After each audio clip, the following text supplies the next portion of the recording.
Doncs comencem. Bona tarda a tothom. Aquest no molt numerós però escollit públic. I estic benvinguts a l'Institut d'Estudis Catalans i a aquest nou col·loqui d'un nou cicle també, que hem titulat Desig natural de saber, història natural als segles XVI i XVII entre política i art. Un nom una mica. Estem molt... No se sent massa, perdó. Doncs ara així millor? Així millor, sí? Potser és per això, has vist això. Va bé? Si està lluny, llavors se sent menys. Menys, així millor? Va, perfecte. Doncs benvinguts i estic molt contenta d'estar aquí amb Sabina Prevalleri, que és una amiga, a banda de...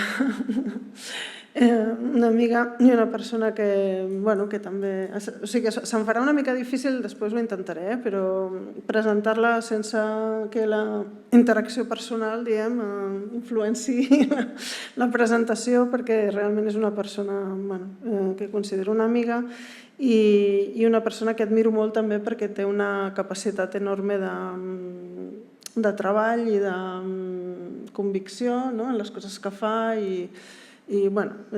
crec que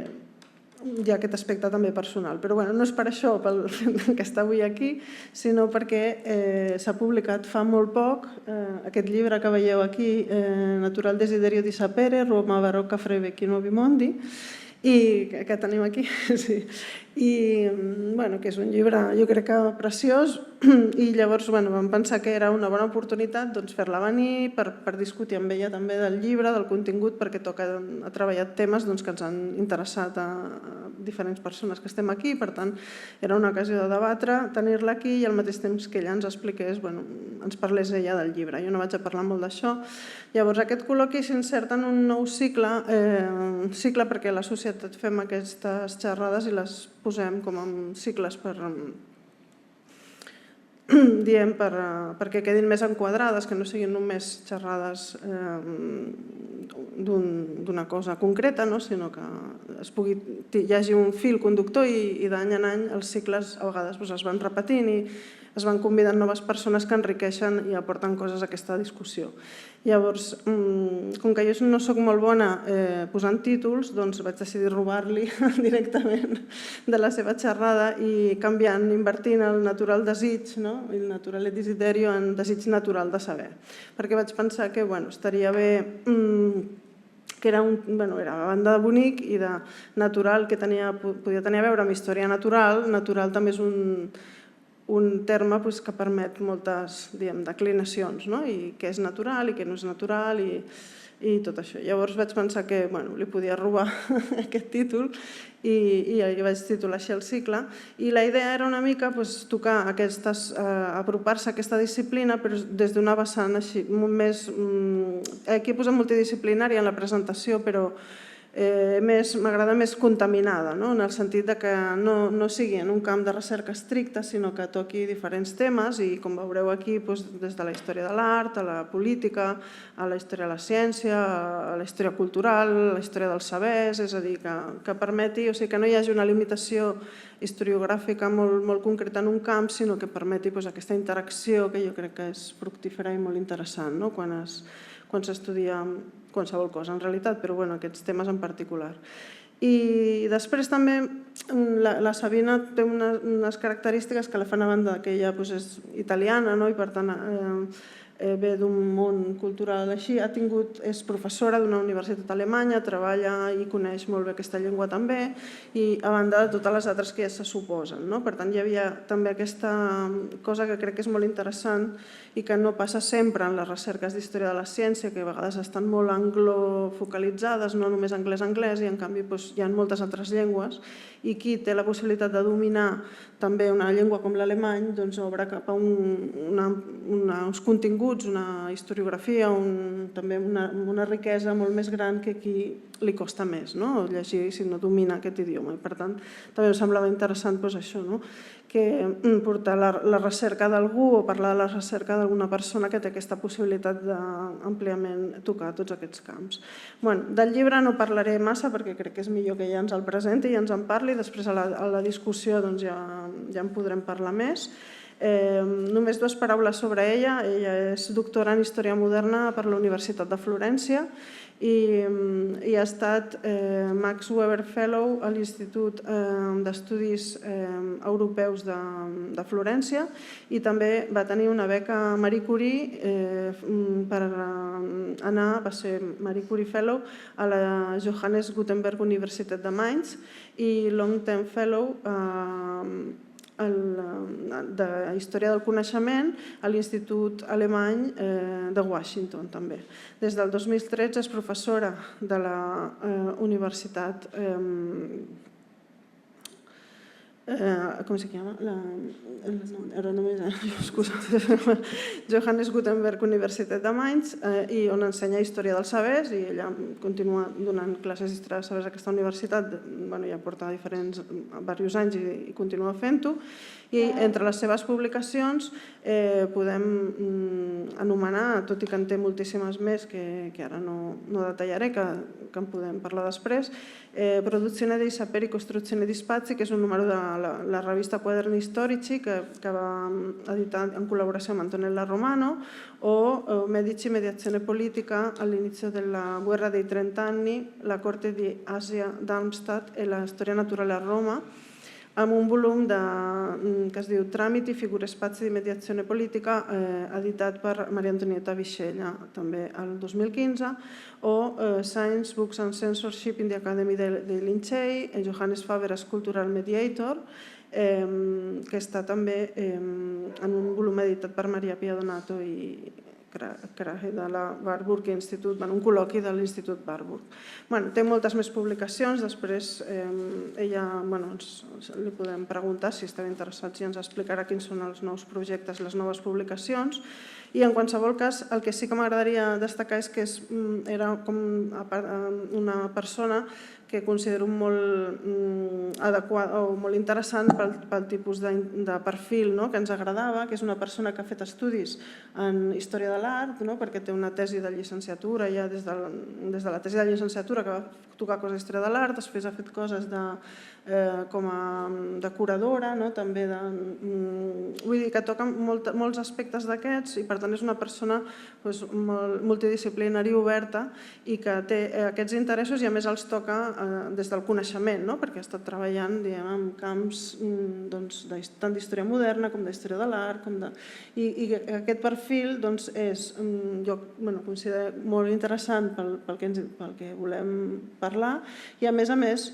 fonamental per discutir una cosa com la Roma barroca en aquest moment. Per tant, li agraeixo moltíssim que hagi vingut i ja no dic res més, li cedeixo la paraula. Ella parlarà durant uns 50 minuts o així, farà la seva intervenció i després tindrem un torn de paraules, de preguntes per si algú vol preguntes o aclariments. Jo em posaré aquí perquè així veuré millor la presentació. Gràcies, Sabina. Allora, grazie moltissime per questa bella presentazione e per l'invito. Sono molto contenta di essere qui a presentare il libro e come opportunità di discuterlo con voi, anche appunto in un momento in cui ce ne sono state poche. Io parlerò in italiano, cercherò di farlo lentamente, è possibile che tenderò ad accelerare, fatemi dei segnali eventualmente, in modo che si possa seguire e che sia comprensibile. Se non è chiaro mi posso fermare e tornare su quello che stiamo dicendo. Allora, il libro che vi presento, il mio libro, esplora la relazione complessa tra la produzione dei saperi naturalistici e Roma barocca, nel momento di una ridefinizione del ruolo di Roma nei suoi rapporti con il mondo, ma anche in un momento di ridefinizione del ruolo di Roma in Europa come teatro della politica europea tra la fine del Cinquecento e la metà del Seicento. È un libro dedicato quindi ai saperi della natura, però anche alla natura del sapere, così come viene percepito e praticato innanzitutto dagli attori. Non parla quindi di saperi come universi discorsivi, come dire, autonomi e regolati al loro interno, ma pensa il sapere come un'azione colto e analizzato nel gioco delle altre azioni.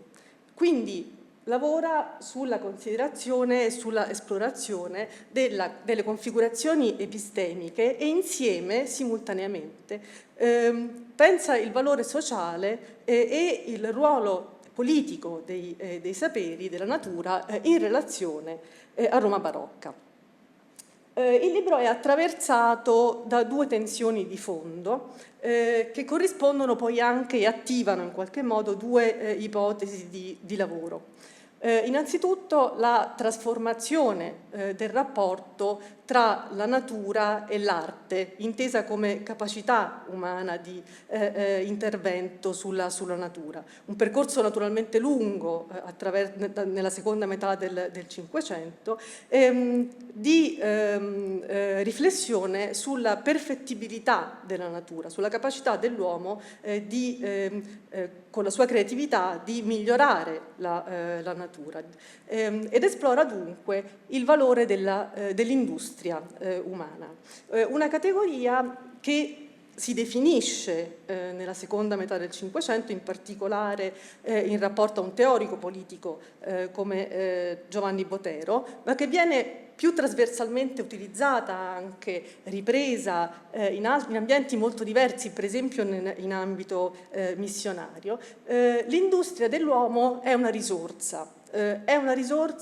politica ed è una risorsa per l'espansione degli imperi, quindi per l'espansione del potere politico dall'interno, anziché quindi l'espansione territoriale, un'espansione che si fonda sul sapere e sull'industria dell'uomo e che consente l'accrescimento e il rafforzamento degli imperi e del potere politico, del dominio politico più in generale. Primo elemento. Secondo elemento, la relazione, che non è un'identità e anzi forse è piuttosto una tensione, tra la rivendicazione universalistica pontificia, cioè l'idea, appunto, la riconfigurazione dell'universalismo papale nel 5 e 600 in relazione all'espansione dei mondi e quindi l'idea di pensare il cristianesimo come la religione e religione globale, il rapporto appunto fra rivendicazione pontificia e quella che è diciamo, la dimensione di Roma come spazio urbano complesso, che mi fa parlare nel libro di decentralità romana come elemento, come ipotesi di lavoro da investigare. Negli ultimi anni, negli anni recenti, il concetto di città-mondo ha rappresentato una categoria potente, esplicativa potente per individuare spazi di articolazione globale del sapere e ha consentito di ridefinire completamente Roma, la Roma pontificia, rispetto proprio al ruolo del sapere e rispetto al mito negativo di Roma e del cattolicesimo come elemento di contrasto e di resistenza alla produzione di nuovi saperi. Questo ha portato diciamo, a mettere a fuoco la proposta di pensare un ordine dei saperi di Roma fondato sulla misura della grandezza del mondo. Antonella Romano ha diciamo, costruito questa potente ipotesi di lavoro che però insiste molto di nuovo sulla centralità, diciamo, romana, papale, e soprattutto su un ordine di saperi che ne sia in qualche modo espressione. Rispetto a dentro questa ipotesi, o lavorando, diciamo, con questa ipotesi, la mia proposta pone piuttosto l'accento sulla pluralità di Roma e sulla densità comunicativa di Roma, dove convivono, competono, coesistono, si sovrappongono progettualità anche molto diversi, interessi differenti e che si articolano a diversa scala. E quindi diciamo, una posizione che riflette criticamente sull'idea di una costruzione di un ordine di saperi che possa essere monopolizzato dal papato. L'idea di pensare la decentralità di Roma insiste quindi sulla pluralità della città e della molteplicità di attori che in presenza e a distanza a Roma o riferendosi a Roma articolano, sostengono progettualità ed interessi diversi, mettendo a fuoco quindi l'instabilità in qualche modo del quadro romano e l'impossibilità in fondo di un ordine di saperi, espressione della centralità pontificia. Per entrare, come dire, più concretamente su questo tipo di riflessione e appunto su questa relazione tra la produzione dei saperi della natura e Roma barocca, sono partita dal natural desiderio di sapere. Si tratta di un discorso molto, molto noto, che è il manifesto in qualche modo dell'Accademia dei Lincei, che ho provato a leggere in altri termini rispetto a quanto la storiografia ha fatto appunto nel corso del tempo. Il discorso viene pronunciato da Federico Cesi, che è il fondatore dell'Accademia dei Lincei, dopo 10 anni di attività, quindi quando l'Accademia esiste dentro lo spazio romano già da tempo. Gli studi, una grande, diciamo, storiografia, una storiografia molto rilevante anche quantitativamente, ha lavorato appunto sull'Accademia insistendo sulla complessità di questa esperienza all'interno di uno scenario di fine Cinquecento, mettendone in evidenza le molteplicità di componenti paracelsiane, rosacrociane, che coesistono in qualche modo in questo spazio, diverse ma forse accomunate da una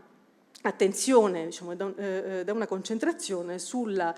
nodo dei rapporti tra uomo, natura e Dio. L'Accademia è caratterizzata da una vocazione anti-aristotelica, ha nello stesso tempo una sensibilità spiccata per l'alchimia e le manipolazioni chimiche, e ancora, proprio nel 1616, si ritrova esposta alla condanna di Copernico. Quindi, come dire, un mondo complesso in cui coesistono e stanno insieme cose molto differenti le une dalle altre.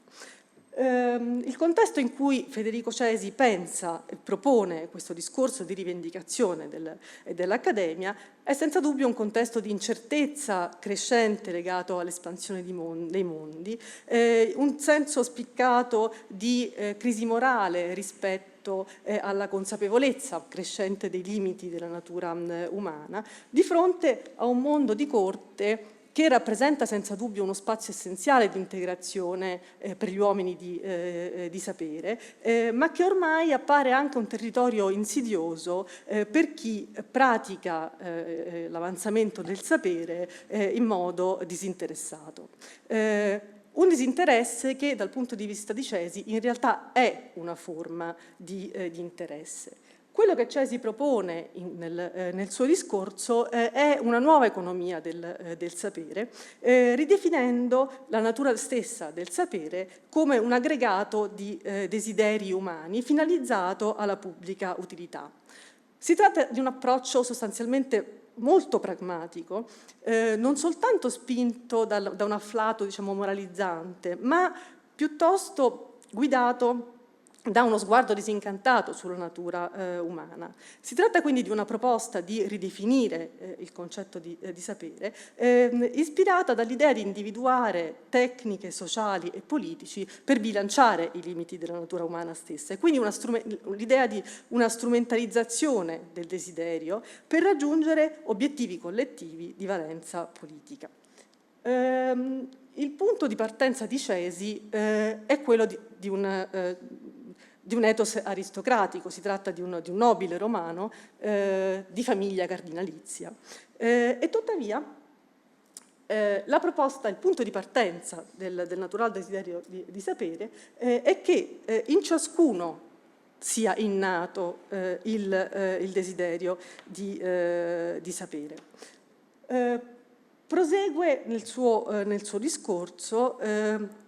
mettendo a fuoco quest'idea appunto di diffusione quindi del sapere e l'idea di aggregazione dei desideri, comparando due dimensioni di sapere molto diverse. Quella teoretica, razionale e filosofica, il sapere dell'accademia, che però Cesi, come si legge appunto nella citazione che ho inserito, e ho sottolineato alcune parti per mettere in evidenza la tensione tra questi due modi di sapere che Cesi pensa, diciamo, come aggregabili. Da un lato quindi il sapere filosofico e teoretico e dall'altro un'insistenza su saperi pratici e più in particolare sulle arti, sulla pittura, sulla scultura e l'artigianato. Non casuale, in una città come Roma, dove il barocco è un'arte per la città e dove pochi anni prima, nel 1595, era stata fondata l'Accademia di San Luca, quindi dove le arti avevano rivendicato un ruolo e uno spazio di sapere alto, come dire, rispetto ai mondi della pratica. Ed è proprio in questo contesto che Cesi pensa, come dire, l'idea di la possibilità di una pittura filosofica, quindi di un modo di conoscere attraverso il visivo, e qui secondo me anche rispetto agli studi si potrebbe forse andare anche oltre, perché penso che non si tratti soltanto di un problema di dimensione visiva, ma anche di pittura da un punto di vista materiale, quindi inserendo in questo discorso anche la dimensione della materialità. Quindi pittura filosofica da un lato, ma anche l'idea di una filosofia produttiva come l'arte, quindi di un intreccio tra queste due dimensioni. Il progetto che più di ogni altro in qualche modo incarna la rivendicazione di Cesi per un natural desiderio di sapere è il tesoro messicano, un emblema appunto della stessa Accademia Lincea. Si tratta appunto di un volume molto noto che viene pubblicato a Roma nel 1651, quando in realtà l'Accademia e l'esperienza lincea si era già esaurita e da molto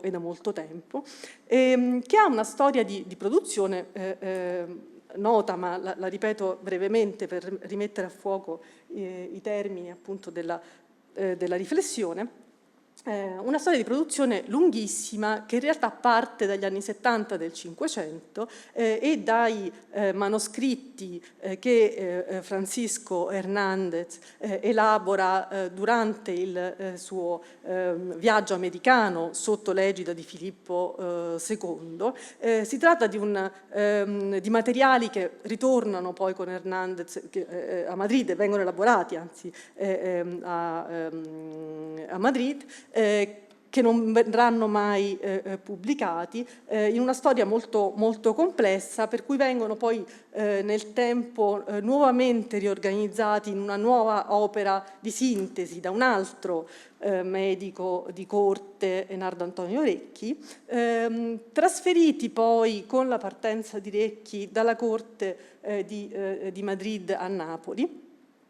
Un soggiorno a Napoli di questi manoscritti lunghissimo, di circa 20 anni, che rimane quasi come, in cui questi manoscritti appaiono fondamentalmente come chiusi in un armadio e completamente inattivi, per poi riemergere a Roma, portati dal nipote di Recchi nel 1610,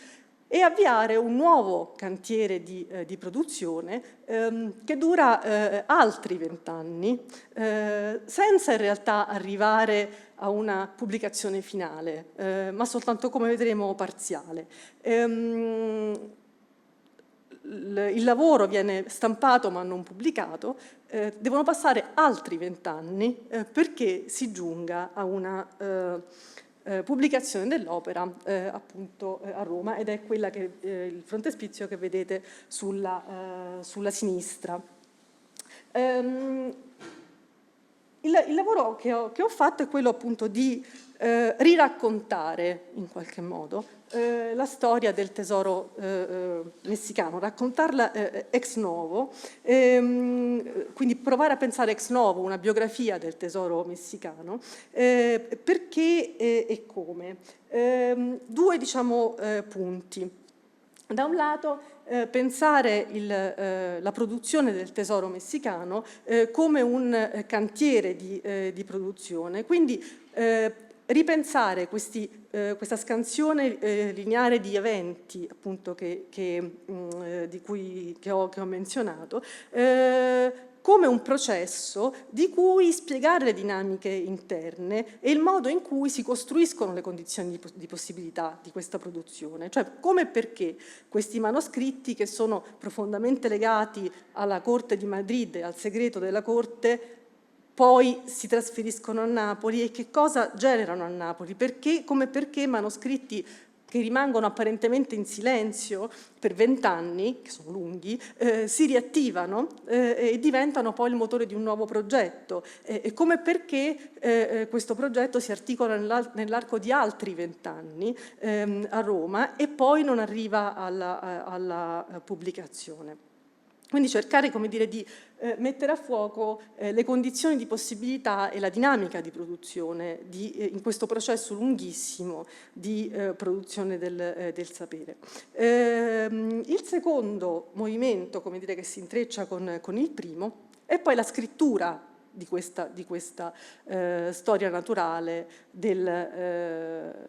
nuovo mondo. Perché mentre il percorso che vi ho descritto è lunghissimo e attraversa spazi molto diversi e ne parleremo, di fatto l'opera viene scritta in 5 anni, quindi un tempo molto, molto più breve. Quello che si produce è un vero e proprio artefatto romano ed è l'opera che vedete a destra, pubblicata in una forma molto parziale nel 1628 in poche copie da un medico membro dell'Accademia dei Lincei che si chiama Johannes Faber, di origine tedesca. E appunto quello su cui ho provato a concentrarmi è come avviene la traduzione di questo enorme, lunghissimo cantiere di produzione in forma scritta, come un processo appunto di traduzione che evidentemente non è trasparente e non racconta necessariamente questo processo, ma da questo processo viene generato e con questo processo si confronta in un momento specifico di tempo, cioè alla metà degli anni 20 del Seicento a Roma. Cominciamo quindi questa biografia, questo racconto, diciamo, in maniera un po' sintetica, quindi evidenziando, come dire, soltanto alcuni dei nodi, però da una delle primissime menzioni di questi manoscritti ernandini sull'America, in particolare sul Messico, e sul lavoro di riorganizzazione di questi materiali realizzato da Recchi, che viene che si ritrova in un'opera di un gesuita, José de Acosta, l'Historia naturale y moral de las Indias, pubblicato nel 1590 e come appunto Pepe Pardo Tomás, che ha lungamente studiato questo cantiere, ha messo in evidenza, si tratta di fondamentalmente la prima menzione più analitica di questi materiali. Acosta compone l'Historia naturale y moral de las Indias, un'opera molto complessa e molto fortemente legata alla sua esperienza missionaria in Perù e in Messico, però in maniera importante quando è tornato in Europa e conclude in qualche modo l'opera che vi dicevo pubblicata nel 1590 negli anni in cui si muove intensamente tra Madrid, Sevilla e Roma nel quadro di una conflittualità molto spiccata poi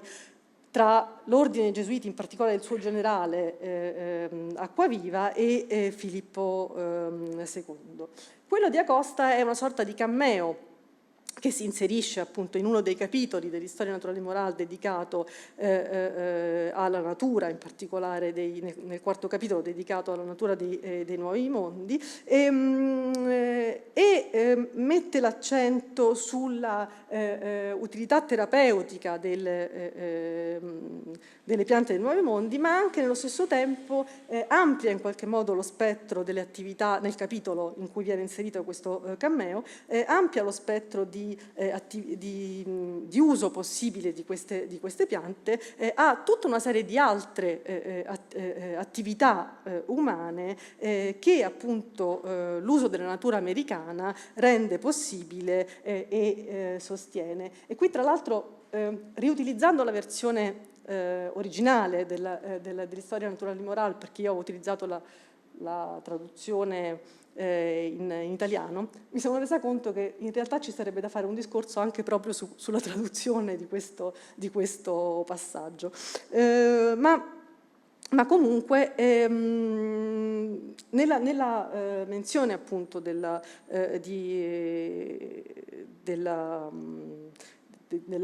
dei manoscritti di Hernández conservati in questo momento all'Escorial,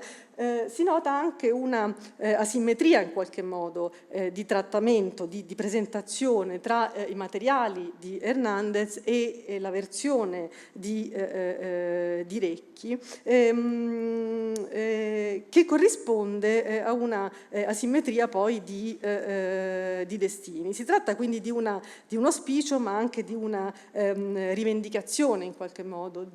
sull'uso, sul possibile uso di questi materiali conservati nell'Escorial sotto il segreto appunto e legati di Filippo II e una rivendicazione per una circolazione di questi materiali nel momento in cui in realtà il medico Nardo Antonio Recchi, che aveva realizzato questa versione questa nuova versione, questa rielaborazione più sintetica e non solo, ma dei materiali hernandini, si stava muovendo, stava lasciando la corte di Madrid, spostandosi a Napoli. Uno spostamento che chiaramente riarticola completamente il rapporto tra questi materiali e lo spazio in cui si trovavano. E che anche riarticola completamente la storia successiva di questi materiali. Da qui in poi, per quanto silenziosa e immobile, lenta questa storia possa sembrare, si legge come una storia che nasce invece da una dinamica di relazioni intensissime tra Roma e Napoli. Non è una storia che si esaurisce e che passa, come dire, dagli spazi dell'Escorial agli armadi di Recchi e poi di suo nipote Petilio a Napoli, ma invece è una storia che si costruisce sull'intensificarsi degli intrecci e delle relazioni, anche delle traiettorie tra la Roma pontificia di fine 500, inizio 600 e una Napoli fortemente naturalistica e città fortemente aperta sul Mediterraneo, porto del Mediterraneo. Da un lato quindi itinerari che si intensificano tra fine 500 e primi del 600, anche in tensione e in rapporto con delle relazioni politiche tra Roma e la Spagna che si modificano e che spessissimo passano in qualche modo da Napoli o hanno uno snodo fondamentale nelle relazioni con Napoli. Da una parte una Roma di fine 500 e diciamo di inizio 600, possiamo utilizzare il 1600 come anno del Giubileo, come punto di riferimento, caratterizzata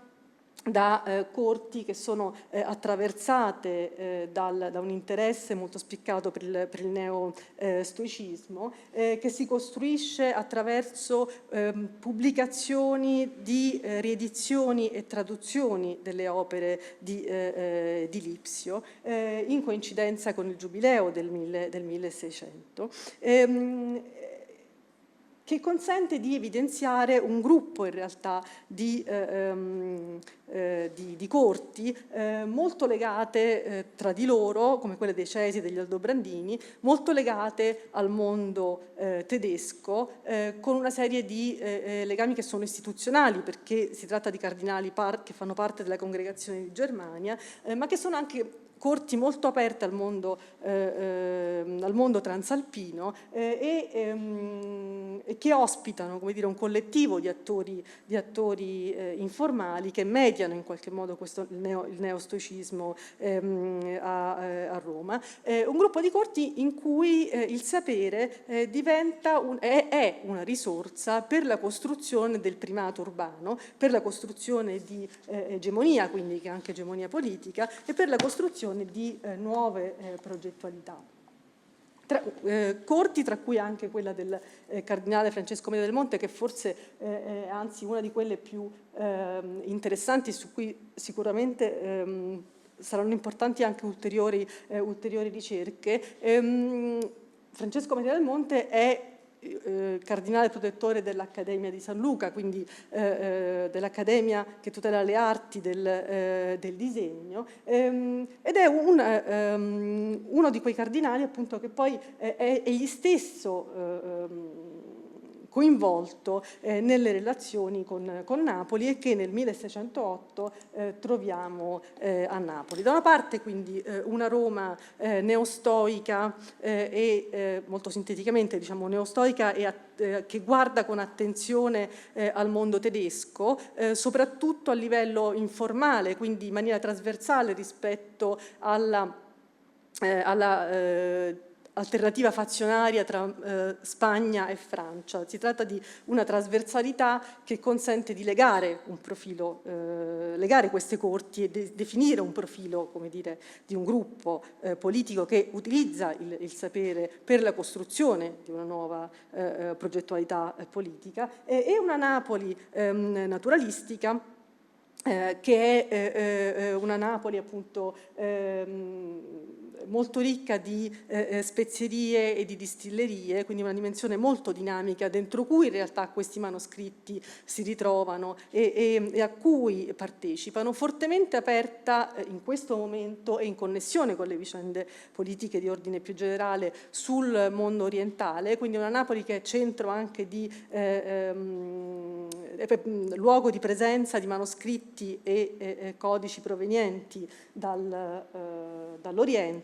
e anche quindi di luogo dove sono presenti agenti non soltanto appunto di spagnoli, ma anche per esempio del Cardinal Borromeo a Milano piuttosto che di Roma, che comprano per comprare questi codici, e una città che è dominata in realtà dalla presenza simbolica fortissima da un lato di Campanella chiuso nelle prigioni di Sant'Elmo e dall'altro dalla lezione di Caravaggio, che passa da Napoli con un soggiorno molto breve, lascia 3 opere che da un punto di vista artistico sono, come dire, dirompenti rispetto all'universo artistico partenopeo, e forse non solo appunto rispetto al mondo artistico. Una prigione quindi che in realtà non è silenziosa come non lo sono i manoscritti, ma che è in fortissimo rapporto con lo spazio urbano, attraverso figure di mediazione in qualche modo tra l'interno e l'esterno, che sono i custodi di Campanella, i confortatori di Campanella, una serie di figure quindi molto, molto sfuggenti, molti di questi medici, ma anche domenicani legati a San Domenico, appunto allo studio di San Domenico, quindi anche figure di spicco, come dire, da un punto di vista intellettuale nello spazio partenopeo. Tra le 2 giurisdizioni della Chiesa da un lato e della Spagna dall'altro, che naturalmente presiedono alla gestione del complesso caso Campanella, medici che sono presenti nelle prigioni perché sono presenti alle sedute di tortura, che si muovono tra la cura dell'anima e la cura del corpo, l'assistenza e la delazione, e che, come dire, partecipano, fanno parte diventano parte di una riflessione in qualche modo campanelliana essa stessa, che individua in cui la filosofia diventa una forma del vivere, una pratica del vivere dentro la prigione. E Socrate, il filosofo Socrate, viene identificato come modello di filosofo virtuoso per Campanella e per queste stesse figure di custodi che si muovono intorno. In parallelo, appunto, dicevo, o più che in parallelo, in tensione con tutto questo, la presenza di Caravaggio, non fisica, ma la presenza attraverso le sue opere. Opere che hanno committenze diverse, però e non necessariamente tutte ancora a fuoco, ma che per i soggetti e per le committenze che si conoscono si inseriscono nel dibattito urbano sull'assistenza, sulla riforma delle prigioni e che si legano alla lotta politica partenopea, in una città molto mobile, molto dinamica da un punto di vista politico, in cui i naturalia da un lato sono legati a un ceto, diciamo così, medio, alla classe popolare di speziali che sono anche impegnati nelle strutture di governo, dall'altro gruppi di nobiltà nuova in qualche modo, che utilizzano l'assistenza anche nelle carceri, la riforma appunto delle carceri, l'idea di una carità operativa e di una pietà, diciamo, anche corporale verso una umanità disperata come quella delle carceri, e le opere di Caravaggio vanno in questa direzione, sul corpo, diciamo, umano sofferente, che in qualche modo costituiscono le 2 polarità che attivano, dentro cui si attiva la presenza di questi manoscritti naturalistici a Napoli. E così il nesso, diciamo, tra la presenza silenziosa di Campanella, ma in realtà molto, molto evidente, e la presenza delle opere di Caravaggio si ritrova proprio nell'ipotesi che il ritratto del del monaco sul fondo di una delle pale di Caravaggio sia un ritratto di Campanella, figura presente nello spazio urbano nonostante rinchiuso nella prigione. Tutto questo mette in movimento tutti questi scambi, circolazioni tra Roma e Napoli, presenze di attori romani a Napoli che fanno esperienza di tutto questo, mettono in moto creano una condizione di possibilità per lo spostamento di questi manoscritti che sono a Napoli per un tempo così lungo e non vengono attivati direttamente, nel senso che non ci sono progetti di pubblicazione, progetti di edizione, tuttavia fanno parte in qualche modo di un dibattito, crea una condizione di possibilità per lo spostamento di questi manoscritti a Roma, che materialmente avviene con il trasferimento del nipote del medico Recchi nello spazio romano, ma che in maniera più complessiva risente di tutto questa elaborazione, come dire, locale, e che fa sì che in realtà i manoscritti non arrivino a Roma da soli, ma arrivino con aggrappato tutto questo universo naturalistico napoletano che appunto vi descrivevo. Devo andare un po' più veloce. A Roma l'ipotesi di riprendere questi manoscritti e di ripartire per una costruzione di una storia naturale del nuovo mondo a Roma si fonda, come dire, su questo insieme di valenze, di saperi che lo scambio di attori tra Roma e Napoli aveva messo in movimento e naturalmente con la saldatura, come dire, rispetto alla sfera comunicativa complessa romana, dove le reti di Roma giocano un ruolo di primo piano per la circolazione, come dire, di piante e animali del nuovo mondo, ma anche più in generale perché le valenze, come dire, di questi nuovi animali, di questa nuova natura esotica, si intreccia e si ridefinisce proprio attraverso e insieme alle circolazioni formali e informali delle reti pontificie, che quindi riattivano, come dire, e ribaltano in qualche modo questa presenza esotica romana nella comunicazione, su una comunicazione con gli spazi dell'Europa del Nord in un momento in cui, e siamo arrivati agli anni '20, siamo nel pieno della guerra dei 30 anni. Quindi il problema è da un lato di universalismo a scala globale, ma dall'altro è un problema europeo a scala europea di rapporti tra potenze e di ruolo di arbitrato del papato fra le potenze in guerra, quindi il ruolo di mediazione in qualche modo di Roma fra le potenze in guerra. L'emblema di questo è forse la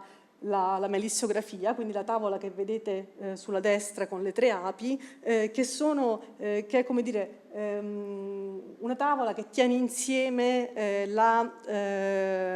l'osservazione, l'attenzione sulla capacità di osservazione dell'Accademia dei Lincei, perché è la prima tavola che viene utilizzata con il supporto del microscopio, quindi un'analisi, un'anatomia, un'analisi delle api realizzata con l'uso dell'occhialino, e nello stesso tempo il suo valore di comunicazione politica, non soltanto perché è un emblema chiaramente del pontificato Barberini e del ruolo del Papa, ma perché questa tavola circola insieme ad altre carte, quindi ad insiemi di carte, ad assemblaggi appunto di di carte che ne ridefiniscono, ne specificano, ne ridefiniscono il senso, mettendo a fuoco il ruolo appunto di arbitrato pontificio tra le potenze e la prospettiva di una pace che è una pace del pontefice, voluta appunto dal pontefice, muovendosi insieme a lettere e ad altri tipi di carte tra Roma, il mondo tedesco e Madrid. Insieme a questo la circolazione ovviamente poi dei saperi missionari, che anche gioca un ruolo fondamentale appunto in questo processo, non soltanto saperi che vengono dai nuovi mondi, ma anche presenze missionarie nella città di Roma e tra Roma e Madrid, che articolano la complessità di questa dimensione comunicativa dentro cui si forma la produzione di una storia naturale dei nuovi mondi a Roma, attivando archivi di saperi differenti, quindi diverse progettualità, diversi tipi di archivi. Ci sono gli archivi di lettere privati, ma ci sono gli archivi istituzionali delle congregazioni che non hanno una finalità di produzione del sapere e tuttavia contengono carte in cui i saperi della natura sono comunque presenti, seppure all'interno per finalità e per progettualità differenti da quelli della costruzione di una storia naturale, ma magari piuttosto legati alla costruzione di nuovi modelli di santità, ad esempio, dei nuovi mondi. Tutto questo... No, ho sbagliato. Scusate.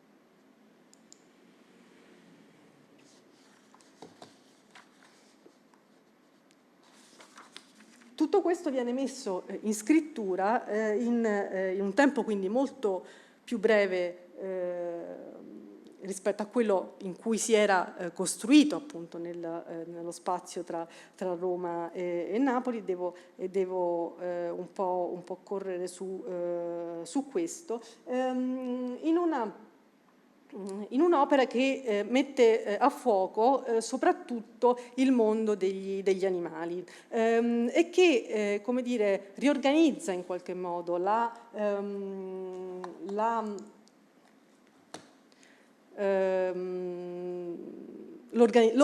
l'organizzazione dei saperi sul mondo degli animali, facendo coesistere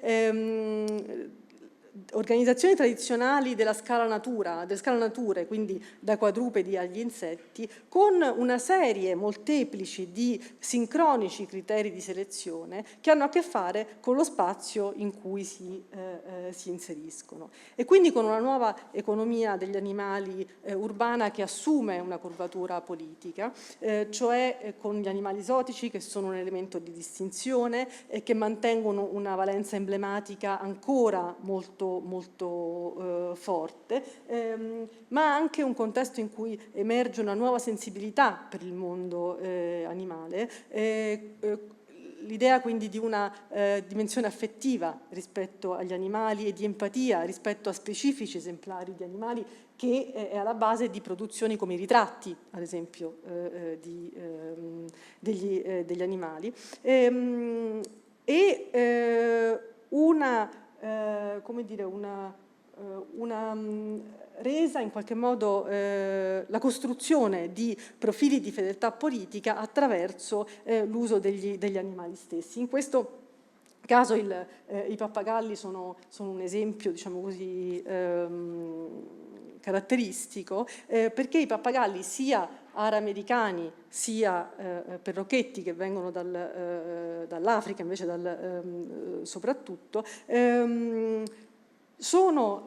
animali che si situano nello spazio romano e si situano nello spazio del testo, in realtà rappresentando dei gruppi di potere. I pappagalli non sono pappagalli qualsiasi, ma sono pappagalli che in realtà vengono dalla Germania, cioè sono doni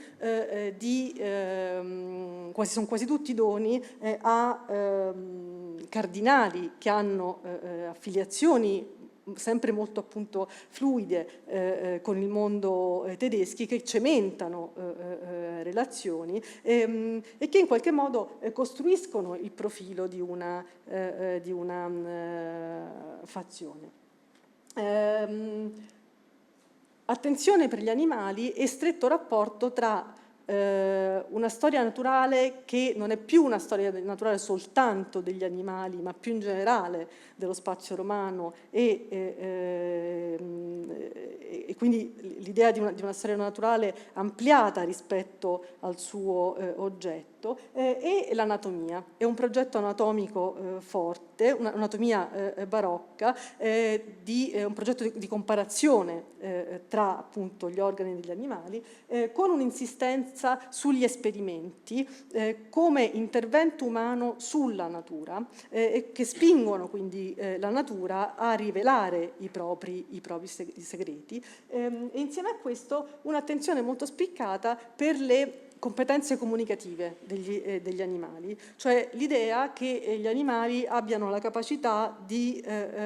non soltanto di, in particolare ancora una volta i pappagalli, di ripetere le parole, ma anche di comprendere i significati.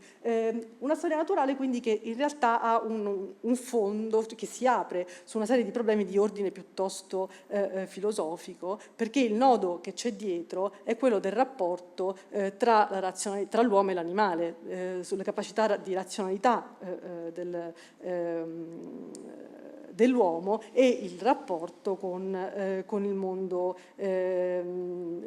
animale. Insistendo sulle appunto funzioni cognitive che l'opera riconosce al mondo animale, e poi il confronto più diretto tra ordine degli animali e ordine dell'uomo, degli uomini, che in questo caso passa da un uso appunto emblematico e metaforico della natura, per cui un ordine gerarchizzato degli uomini nelle società del Nuovo Mondo viene ricostruito utilizzando la gerarchia delle prede della tigre messicana. Queste sono indicate appunto indicate sulla destra, e quindi in che ordine la tigre messicana divora le sue prede, partendo dall'animale e arrivando a una costruzione gerarchica della società appunto coloniale.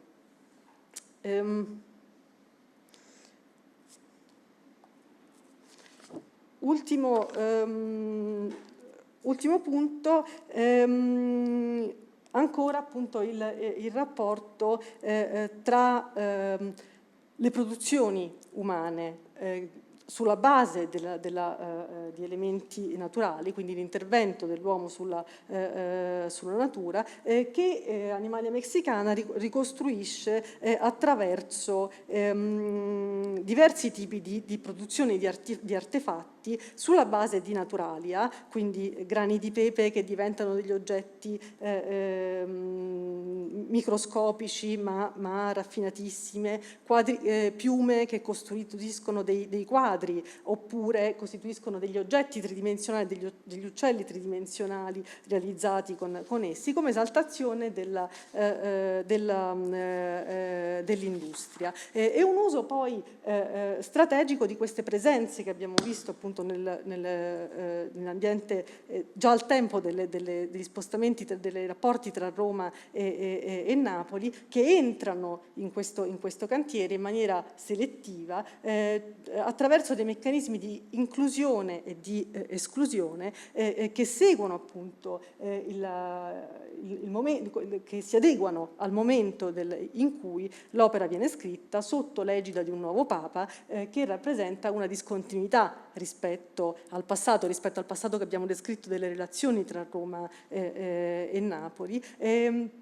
rispetto a cui alcuni degli attori protagonisti di quella stagione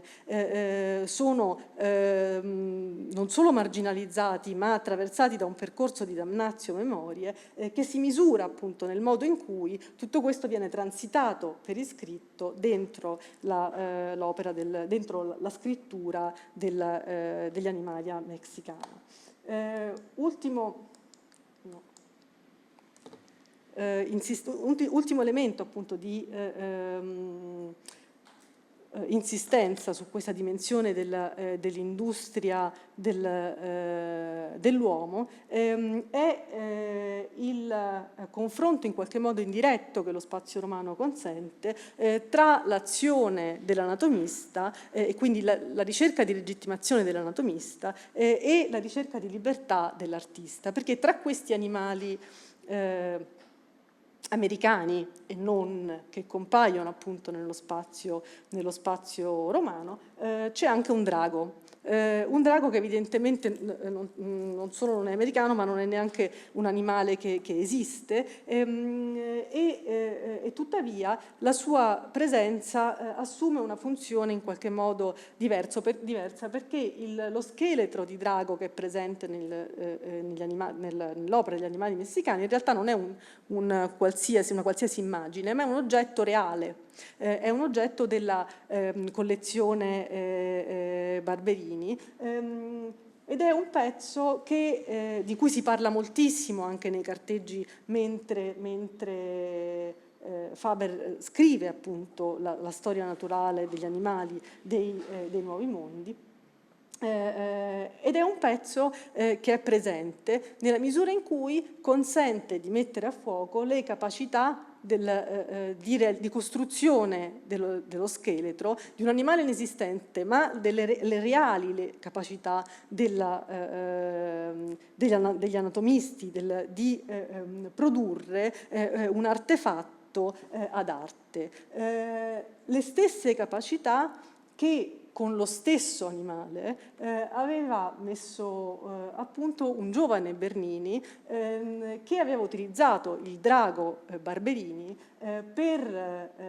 realizzare un marmo da giardino commissionato dallo stesso Barberini, come appunto proprietà nella cui collezione si trovava lo scheletro, utilizza il drago per mettere in evidenza le capacità produttive dell'artista e soprattutto il ruolo appunto la capacità della scultura. Un'insistenza quindi ancora una volta sull'industria come valore centrale appunto della produzione romana. Si tratta quindi il natural desiderio di sapere anima dunque una storia naturale che si amplia in qualche modo nei suoi orizzonti epistemici, che consente di ripensare il ruolo stesso del sapere e tematizzare l'industria come un motore di produzione, di ricchezza e di civilizzazione. La grandezza di Roma si fondava sul ruolo del Papa come artista della sua materia, che è lo Stato, ma si rinnovava attraverso un desiderio di sapere che poneva al centro l'uomo e la sua molteplicità, come dire, rendendo quindi la produzione, l'industria, gesto epistemico dell'anatomista e gesto che mette in evidenza la capacità dell'artista, ma anche un gesto fortemente politico. Insieme a questo la natura profonda di Roma, di centro dell'antichità, di centro della cristianità e anche di centro politico, si trasforma agganciandosi a una dimensione naturalistica diffusa, diciamo così, urbana, ma non si assolutizza necessariamente a scala globale, non si identifica necessariamente con la vocazione universalista del papato, ma si continuamente riproduce attraverso le rivendicazioni di attori che, come abbiamo visto, sono diversissimi tra di loro. Infine, dunque, il sapere come oggetto, il sapere della natura come oggetto di analisi, ma anche come lente, in fondo, per leggere la complessità di un luogo come Roma barocca, tra presenza e distanza attraverso le sue relazioni e forse anche come lente sulla dinamica storica. Grazie.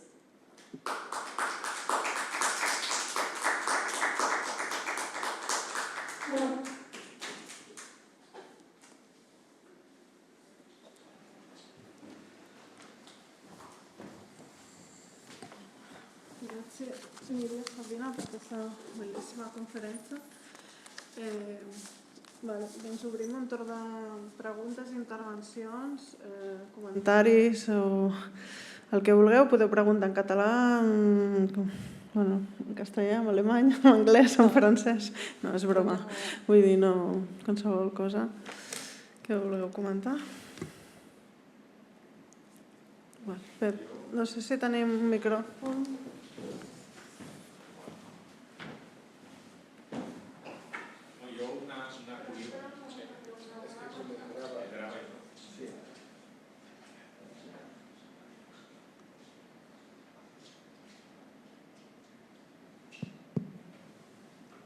Yo una curiosidad, no sé si ha senso, no? Quando hai parlato della presenza di animali esotici in Roma, vorrei sapere se anche c'era una presenza di popolazione o gente di questi mondi esotici, indiani, africani, se parlava o c'era una analogia o comparazione, se era un problema integrale, no? Gli animali ma anche Sì, ti ringrazio, è una domanda molto interessante a cui risponderei di sì, nel senso che le presenze a Roma di uomini che non vengono di provenienza non europea sono varie. Si associano ovviamente molto all'impresa missionaria. Ci sono in particolare delle occasioni in cui queste presenze si legano alla dimensione diplomatica, nel senso che diventano protagonisti di missioni con una valenza diplomatica, giungono in Europa come ambasciatori di mondi diversi, per esempio dal Giappone, per esempio dalla Cina, quindi anche da ambiti che non sono coloniali, e naturalmente attivano diciamo, non soltanto una serie di problemi a livello politico sullo statuto di queste ambasciate, no? Quindi sulla valenza diplomatica di queste presenze, perché non sono europei, e quindi in che misura si possano definire, gli possa essere riconosciuto lo stato di ambasciatori, che sembra banale, ma in realtà corrisponde poi all'attivazione di un cerimoniale che è molto, molto complesso, che si discute tra le segreterie di Stato e che come dire, su cui si spende molta attenzione. E le presenze comunque si attivano delle scelte cerimoniali, che naturalmente sono scelte di ospitalità, che mettono immediatamente in confronto le presenze di questi ambasciatori, le loro abitudini, le loro pratiche, ad esempio le pratiche alimentari, le pratiche con il cerimoniale pontificio. E questo innesca dei dibattiti che ad esempio hanno delle ricadute indirette che andrebbero investigate, secondo me sono connesse, con dibattiti di tipo medico, per esempio, su abitudini alimentari differenti, sul bere caldo per esempio, o il bere freddo, per esempio per quanto riguarda gli orientali.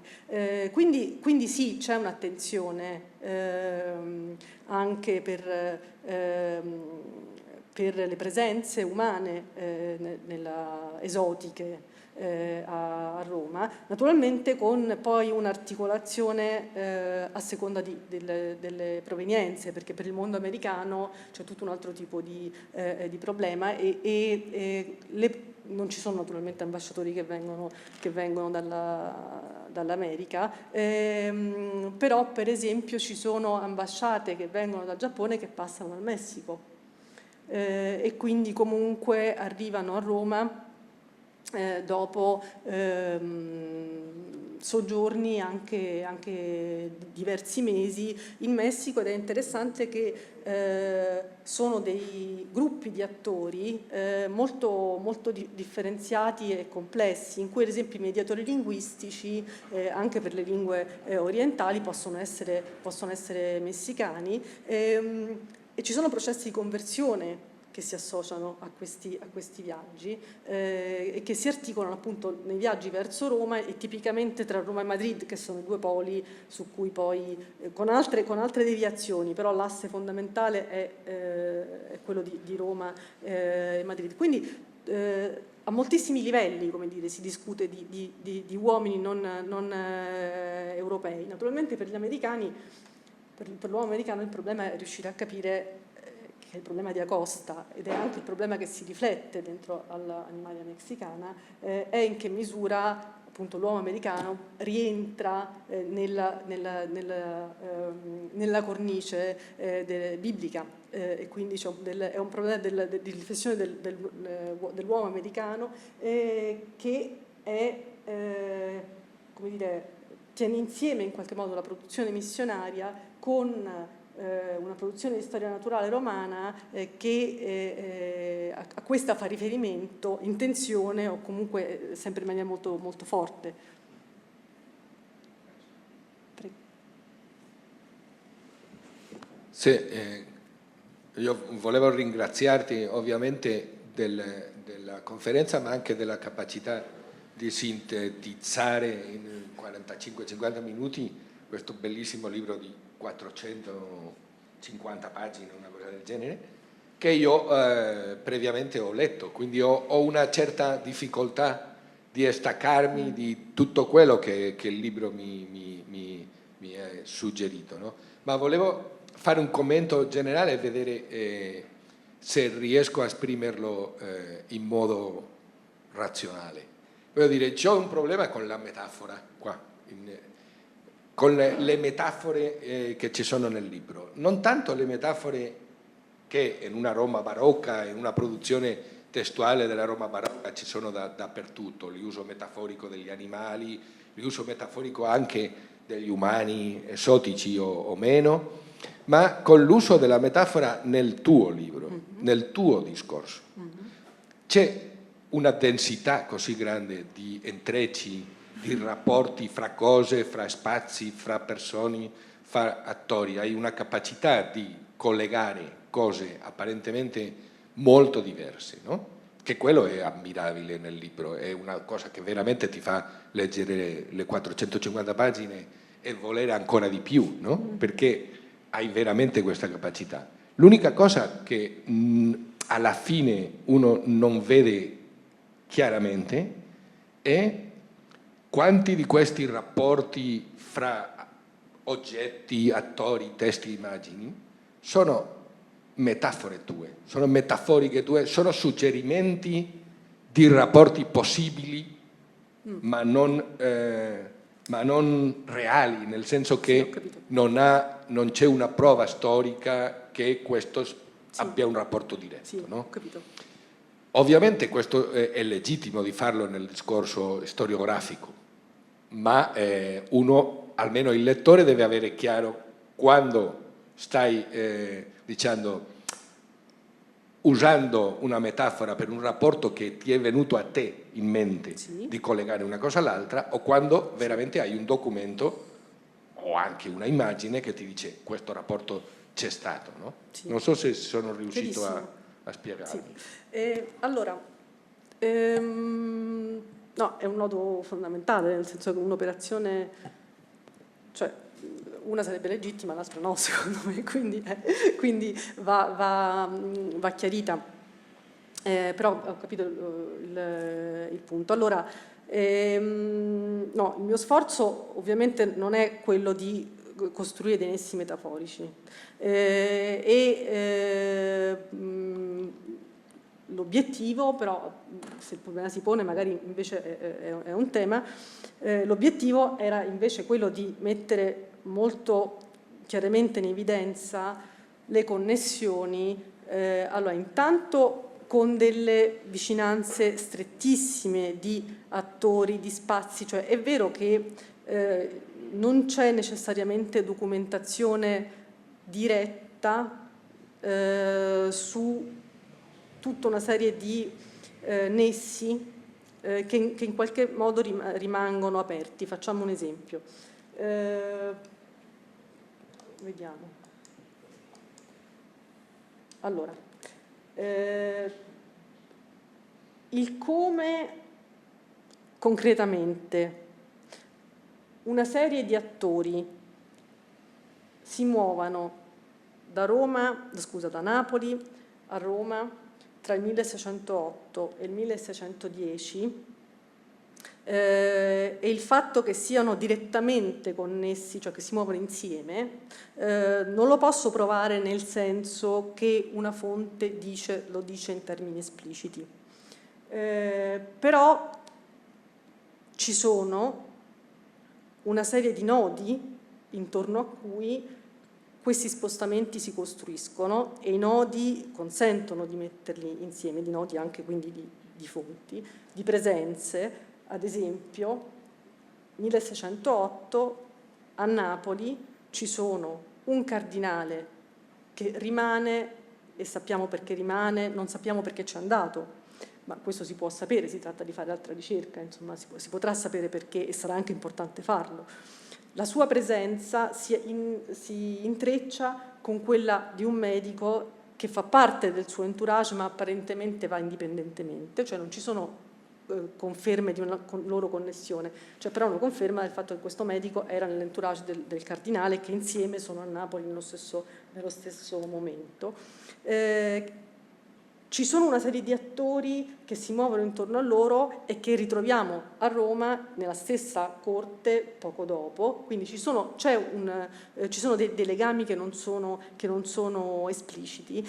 ma quello che a me interessava mettere, ma non sono metaforici però, non sono espliciti ma non sono metaforici, nel senso che non sono provabili con una fonte specifica che mette, come dire, fa luce su un singolo momento, ma non li vorrei definire metaforici, non credo che siano metafore, e quindi credo che possano essere piste di ricerca, cioè possono essere delle cose che si possono approfondire ancora di più, ma quello che questo produce mi interessa, cioè lavorando sulla dinamica di questi attori e anche sulla dinamica delle fonti, cioè sul fatto che in questo modo si leggono insieme una serie di fonti che normalmente vengono analizzate separatamente. Il fatto che tu metti insieme una serie di fonti che normalmente nella storiografia non stanno insieme e lo fai rispetto allo spazio di produzione e alla loro dinamica di produzione, consente di vedere quei nessi che le fonti a livello specifico e individuale non sono in grado di restituirti. Questo è stato lo sforzo, quindi non credo che sia metaforico, credo invece che sia profondamente fondato sull'uso delle fonti. Certamente una serie di piste, per esempio quella di Caravaggio, rimane aperta, cioè io credo che queste opere vadano lette rispetto a questo rapporto con la prigionia di Campanella. Ci sono studiosi che non sono d'accordo con questa.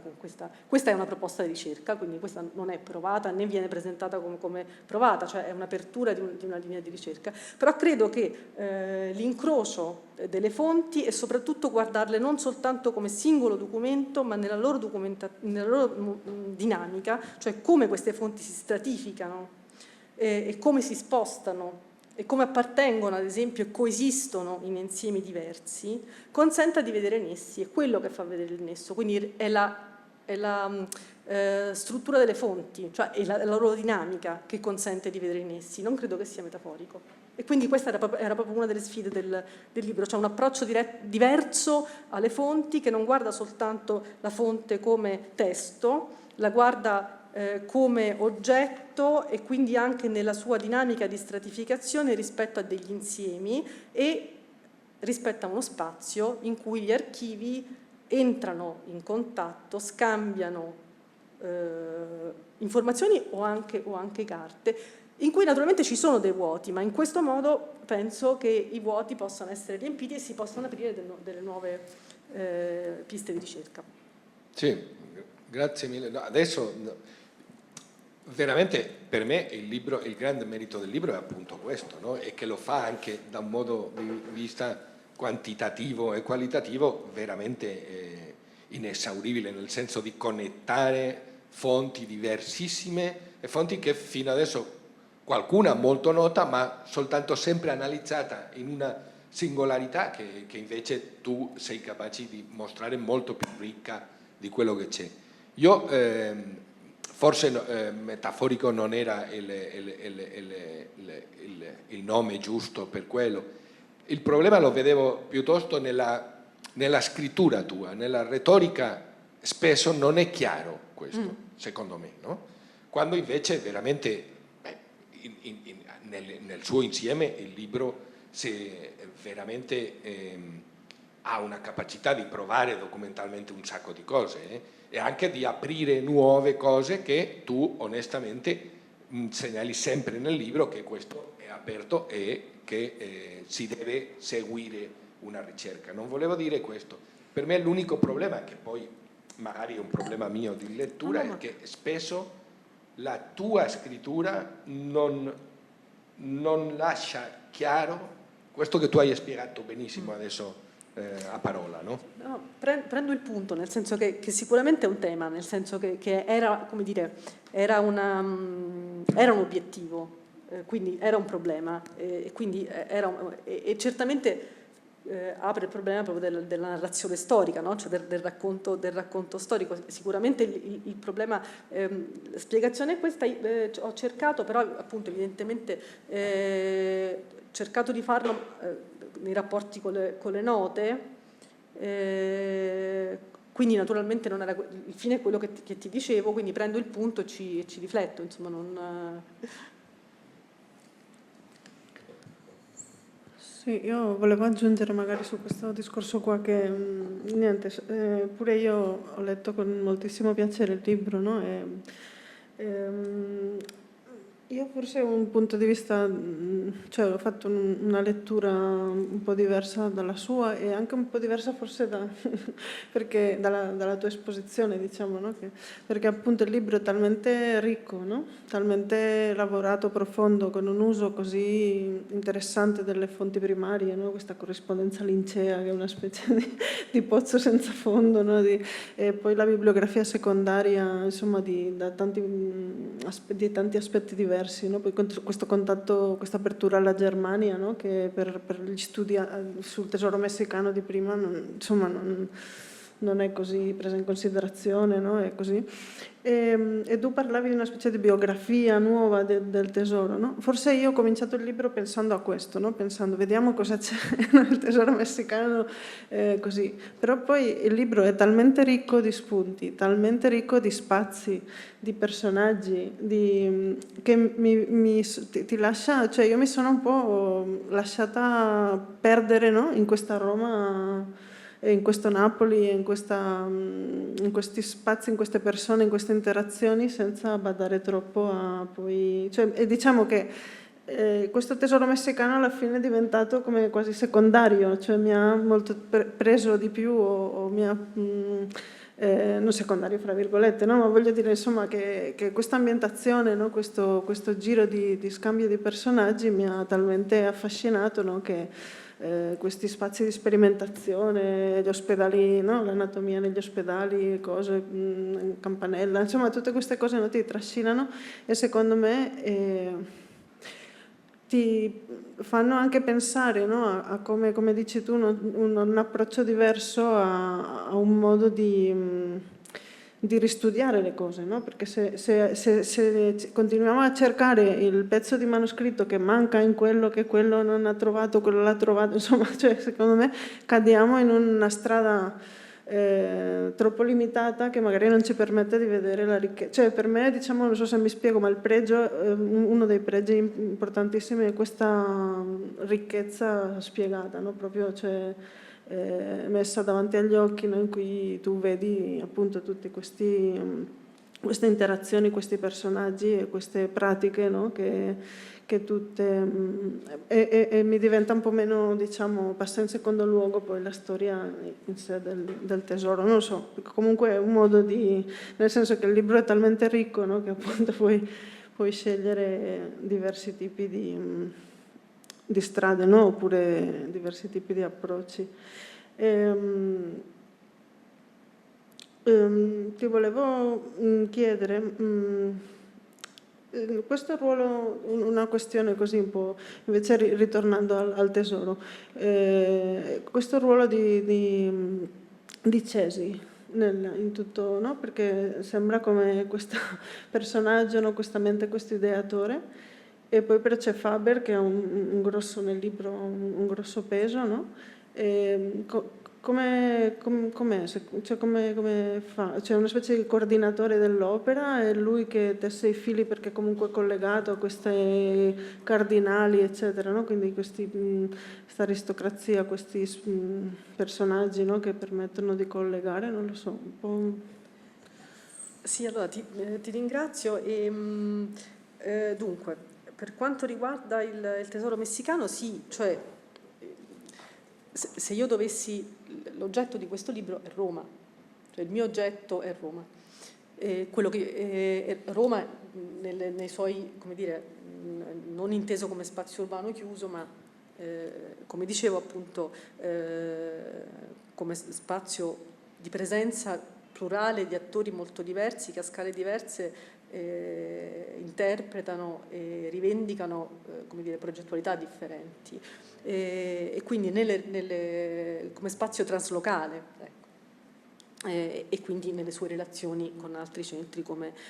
Napoli. Il tesoro messicano è per me il filo in qualche modo, no? Narrativo che consente di entrare in una dimensione così complessa e plurale, cercando di non renderla però caotica, cioè, quindi tenendo e cercando di farlo appunto con un lavoro sulle fonti che mescola fonti anche note, anche molto note e fonti inedite, con un modo diverso, una proposta diciamo diversa di lavorarci. Quindi questo era un po' il tentativo. E quindi le entrate sul libro possono essere diverse, diciamo, i fuochi sono anche diversi, e questo appunto era un po' era un obiettivo, quindi nello stesso tempo era anche mettere in evidenza appunto come la scrittura di una storia naturale sia connessa con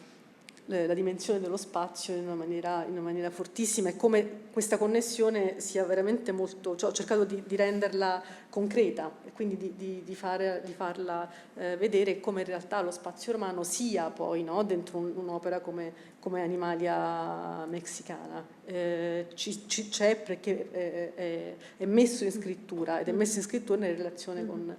con tutto il resto. Allora, la posizione di Cesi, diciamo, rispetto al tesoro, naturalmente Cesi è il fondatore dell'Accademia, è il principe, quindi mantiene una funzione di coordinamento, oltre al fatto che sostiene le spese, insomma, anche del tesoro, lo rende possibile nello spazio romano, quindi, e poi è anche autore di una parte delle tavole, che però hanno una storia a parte, perché in realtà vengono aggiunte nell'ultima fase poi di pubblicazione, quindi soltanto in parte vengono stampate negli anni '20, perché in realtà quest'opera viene scritta, composta e stampata, quindi vuol dire che nel 1628 c'erano già le pagine stampate del tesoro messicano, e questo è il motivo per cui le pagine tipo queste viaggiavano esatto. Verso la sì, scusa. Viaggiavano insieme ad altre carte e viaggiavano con finalità differenti, venivano spedite anche appunto a diplomatici, allo stesso Cardinal Barberini a Madrid, erano prove di stampa, quindi fisicamente esistevano, però non vengono mai, l'opera non viene pubblicata 20 anni più tardi, e questo è, come dire, è anche un caso molto, molto significativo per mettere in evidenza la tensione tra stampa e pubblicazione, che non sono la stessa cosa, perché la pubblicazione in realtà è un dispositivo giuridico di inserimento dentro uno spazio particolare come Roma, cioè c'è un imprimatur, le pagine stampate esistevano già e circolavano di fatto già, ma non esisteva la pubblicazione del tesoro messicano. Il ruolo di Cesi quindi sì, è un po' di coordinamento, quello che manca ancora è un po' di capire il rapporto con più a fondo il rapporto con della famiglia Cesi, con da un lato appunto questo mondo tedesco un po' sfuggente, però i cui legami sembrano abbastanza forti anche politicamente, seppure molto trasversali rispetto agli assetti fazionari urbani, e quindi in realtà di vedere Cesi insieme alla sua famiglia. Dicevo che Cesi è un membro della famiglia di una famiglia cardinalizia, Bartolomeo è un cardinale appunto importante, la sua corte è importante, quindi andrebbe visto, diciamo, insieme alla famiglia, in particolare, e questo chiarirebbe molte cose, ivi compreso il rapporto con Faber, che è una figura che ha un suo spessore, come dire, anche perché ha molti riferimenti, come dire, nello spazio urbano, ma anche riferimenti che cambiano nel tempo, e questo è molto chiaro tra tutto il percorso di elaborazione del tesoro messicano e quindi le relazioni tra Roma e Napoli, il caso di Campanella, questa apertura sul mondo tedesco prima, e poi la scrittura nell'epoca di Urbano VIII, quindi negli anni 20 del Seicento, che è tutta un'altra, apre tutta un'altra prospettiva, come dire, politica, e questo significa che porta attori come Faber a un riposizionamento rispetto a tutto quello che c'è prima, in qualche modo. E questo ad esempio fa sì che una presenza così forte e sfuggente nella carriera di Faber come il Cardinale del Monte resista dentro il tesoro messicano, nonostante sia oggetto di una damnatio memoriae da parte dei Barberini, motivo per cui ci mancano i nessi con Napoli che uno proda a trovare. Cioè c'è un'operazione sulle fonti voluta ad esempio dai Barberini rispetto a cardinali come Del Monte, che fa sì che alcune presenze, alcuni nessi siano completamente persi perché sono stati cancellati. E allora vedere tutto questo insieme e vedere la dinamica consente di ritrovare quei legami che sono cancellati. Certo, è chiaro, le fonti sono perse, quindi ovviamente ci sono delle lacune. Il problema è che queste lacune non sono dei vuoti, cioè si tratta di provare a riempirli leggendo la dinamica e vedendo appunto come Del Monte è presente ad esempio nell'Animalia Mexicana in un passaggio che è questo, che fa riferimento a uno specifico episodio romano del 1613, cioè la celebrazione, la presenza del cardinale in tutta l'opera è riferita a questo solo passaggio che fa riferimento a uno specifico episodio e quindi attiva tutta una serie di connessioni da leggere, come dire, in realtà quindi io ho lavorato sul libro in realtà lavorando sulle due metà insieme e poi le ho messe insieme. Nel senso che leggendo, sono partita da Animalia Mexicana, dal testo, e da lì, e poi ho provato a ricostruire le connessioni vedendo, come dire, questa dinamica all'indietro, quindi cercando di lavorare per cercare di colmare quelli che qui sono delle lacune. A me mi interessa conoscere un poco la tua riflessione sobre aspetti più metodologici e storiografici sobre le scale della storia, no? Allora è un libro sobre Roma, ma Roma è una città mondo, è anche un libro sobre comunicazione, circolazione di persone, di manoscritti, di conoscimento tra città europee specialmente, e anche io non ho letto il libro, ma credo che un capitolo ha il titolo come le 4 parti del mondo, no? Che non so se è Gruzinski o è una cosa più generale del campo. Allora, come tu, qual è la tua considerazione o riflessione nel tuo campo disciplinare di costruire queste storie locali, mondiale, globale? C'è anche il desiderio di universalismo pontificio, non so. Sì, ti ringrazio. Allora, subito dico che le 4 parti del mondo non sono Gruzinski, ma è propaganda fide. Cioè, propaganda fide, la congregazione universale di propaganda fide, il cui archivio è organizzato, ed è un fatto, diciamo, non ovvio, topograficamente sulle 4 parti del mondo. La relazione è poi costruita appunto su questo approccio, e quindi il riferimento alle 4 parti non è direttamente Gruzinski, ma è piuttosto interno alle fonti, che sono appunto la riflessione sulle fonti è il mio punto di partenza. Quindi storia locale globale, la tensione locale globale è quella che mi interessa, anche perché c'è un problema di distinguere quello che dicevo all'inizio, cioè che per me è molto di distinguere la dimensione universalistica del papato da Roma. Non sono la stessa cosa, sono molto intrecciate naturalmente, sono interconnesse, perché Roma è il luogo delle istituzioni pontificie, ma non solo di quelle, e però nello stesso tempo riporta una serie di agencies molto diverse, perché gli ordini non sono il papato, le corti sono tante, non sono solo quella pontificia, i posizionamenti delle corti non sono identici.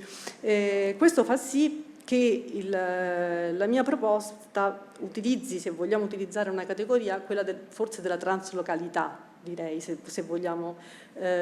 dirlo utilizzando una categoria, cioè guarda uno spazio che, se è una città-mondo, lo è davvero sui generis, proprio per questa complessità di dimensioni che non sono solo globali. Cioè non si può leggere solo a livello globale, perché non c'è solo una Roma globale che può isolare dal resto, e forse non è neanche la più rilevante. Naturalmente esiste un universalismo pontificio e naturalmente esiste una dimensione allargata al globo, ma non è l'unica, è profondamente intrecciata con altre, per esempio la dimensione mediterranea, ricostruita attraverso il tesoro messicano, è molto rilevante. I rapporti con il mondo tedesco e questa presenza assolutamente sfuggente, come dire, no? di collettivi di attori tedeschi informali che intorno a cui si ricostruiscono degli assetti che non sono fazioni, perché non c'è una fazione tedesca a Roma, mentre c'è una fazione spagnola e c'è una fazione francese, no? Quindi le corti sono organizzate, come dire, ma le lealtà si costruiscono anche a livello di informalità, e il caso tedesco rispetto a questo è centrale e tutt'altro che esaurito, nel senso che il posizionamento di corti tipo quella dei Cesi, tipo quella di Del Monte rispetto al mondo tedesco è ancora tutto da mettere a fuoco. Per quanto riguarda Del Monte è una mia ipotesi di ricerca. Il cardinale Del Monte è un cardinale mediceo, cioè è il cardinale di Ferdinando de' Medici a Roma, legato al mondo francese senza dubbio, ma anche un attore molto indipendente sullo scenario romano. Il ruolo dei saperi come dire, rispetto a una progettualità che secondo me è appunto una specifica progettualità politica di un gruppo di corti che poi si esaurisce ed è perdente, nel senso che non riescono ad esprimere un papa, quindi è una progettualità perdente, ma in questo momento ha un ruolo centrale. La dimensione tedesca la ricostruisce attraverso tutta una serie di nessi, qui c'è questo frontespizio che è abbastanza evocativo, che sono nessi informali e che sono nessi che tu cogli nello spazio romano, dove cogli anche quelli globali, perché vedi queste presenze missionarie, senza però farne necessariamente un centro, perché quello che tiene Roma insieme è esattamente la pluralità di dimensioni a scala che non è sempre globale, spesso è europea, spesso è a livello della penisola, quindi nelle relazioni ad esempio con Napoli e Firenze. Napoli in questo caso è più evidente, Firenze lo è meno perché appunto nella storia che si ricostruisce è meno presente, però l'idea è esattamente è quella di restituire la prospettiva di una Roma che ha una scala italiana, scala di penisola molto significativa, e il globale sta insieme a tutto questo, quindi secondo me non è isolabile una dimensione universale di Roma, perché non c'è da sola, c'è intrecciata con tutto il resto, e soprattutto non c'è una dimensione di Roma identificata tout court con la spinta universalistica del papato, perché anche quella poi è complessa e si smonta in tante cose differenti. Quindi come tutto questo si tiene insieme dentro lo spazio romano, in presenza o a distanza, quindi nello spazio romano o attraverso le corrispondenze, era un po' quello che provo a dire. La categoria potrebbe essere quella della translocalità, anche se non ho molto insistito, diciamo, sull'uso di categorie storiografiche così fortemente connotate, però diciamo, forse è quella con cui mi trovo più in sintonia. Si no hi ha més preguntes, potser continuem la discussió més tard. Bé, gràcies ancora e niente. Bueno, a la propera reunió, al proper col·loqui.